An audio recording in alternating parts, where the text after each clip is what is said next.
Hey friends, it's Alex Lozier here, and today I'd like to talk to you about summer solstice. So we have already moved through the spring equinox where everything is unfurling all of its potential energy and coming to life, and things start blooming, right? That's what the celebration of Beltane or May Day is all about. And now we're coming into the longest day of the year, summer solstice. And so this is a solar holiday that is all about celebrating the light in our lives, right? It's the longest day of the year. And summer is also the season of fire.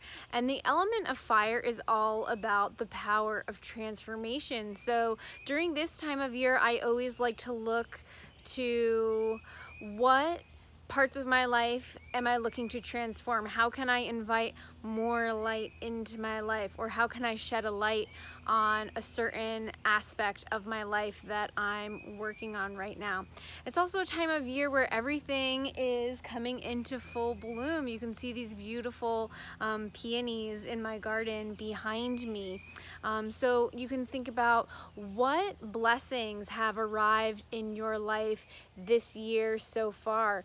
It's a great time to appreciate the fullness and the abundance. And in your own personal life, summer solstice is really about coming into full bloom and expressing your own personal unique essence.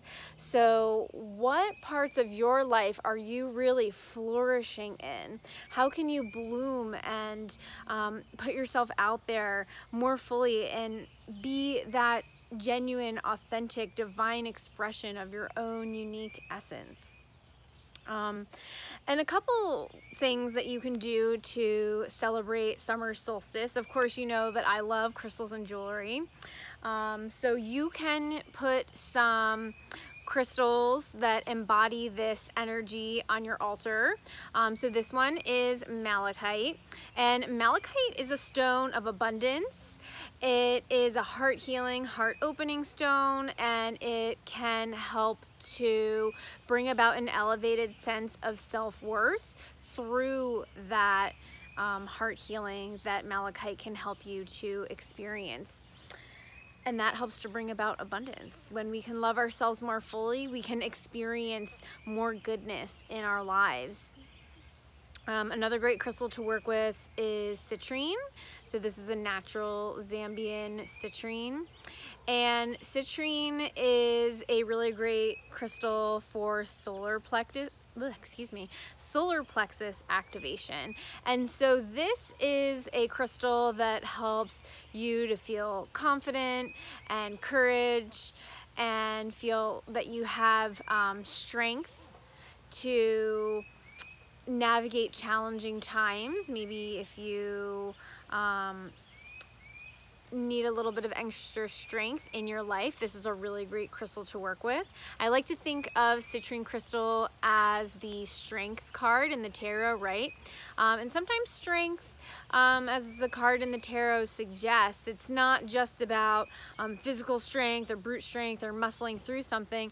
Sometimes the way that I like to think of the strength card in the tarot is that, right, it's about a woman that she's taming a beast or she's taming a lion. So sometimes strength can look like quiet beauty, right? It's more of that kind of feminine strength rather than muscling through something. And I think that citrine is a really great crystal that embodies that energy.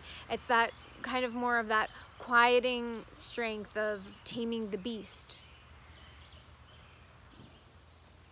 And also, of course, you know I love jewelry. I am a maker of jewelry after all. So I had to include my favorite magical talisman for summer solstice would be my fire Magick pendant here. And this is made with sunstone. Sunstone is an excellent crystal for summer solstice because it's all about transformation. When I look at sunstone, it really just has this magical glowing effect, and to me it looks like the embers of a fire sparkling. So this obviously is fire element, which is all about the power of transformation. It kind of has this like phoenix energy to it, where it really can, through the flames of the fire, bring about new growth. And when we're talking about fire element, what we're really talking about is the flames of our passion, fanning those flames.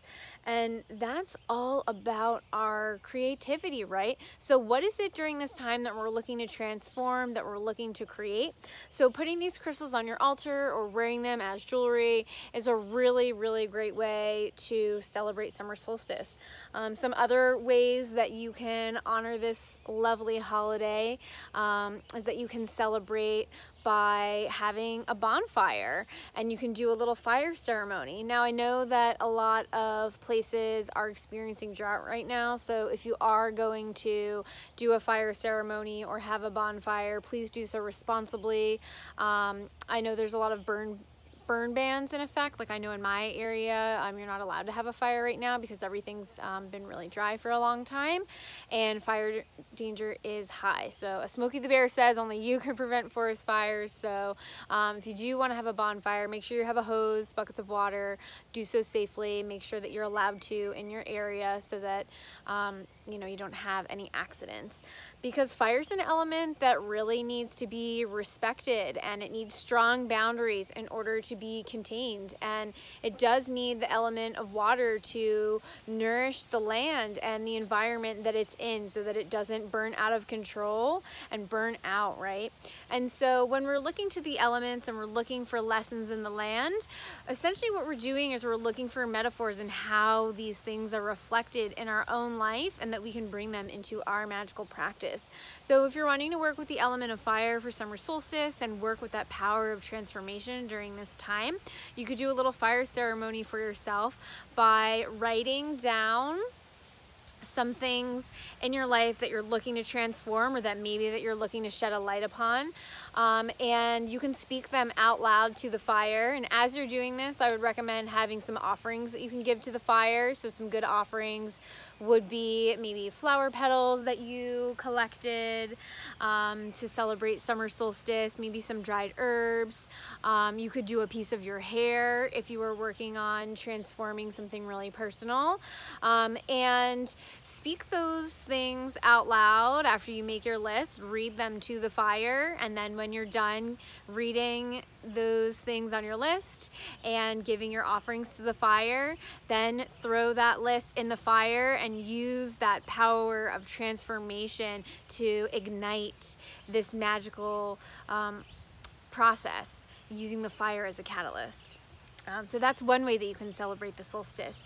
You also can watch the sunset, and as you're doing that, you can just reflect on all the light and all the blessings that your life has experienced this year so far. And we're not even to harvest season yet, guys. That's coming towards the end of the summer and into the fall.